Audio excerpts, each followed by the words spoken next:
Айтты деп чечип койдуңуз. Алмамбет Насырканович мен айткан жокмун деп атат. Гезитте да. Анан сиз айтты. Жок, эгер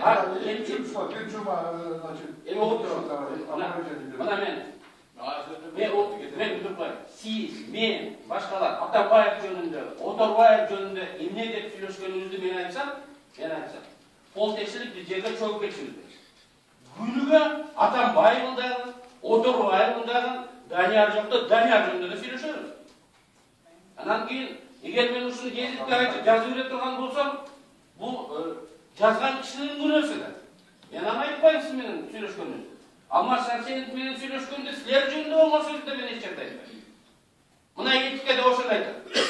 Анан мындай гезитте уган бирөө мындай айтылган сөздү бурмалап жазып жүрсө, анан сиздин этика дегениңиз туура келбейт, биринчиси арасына жетиңиз. Анан эң негизгиси бул жерде жаман эч нерсе жок.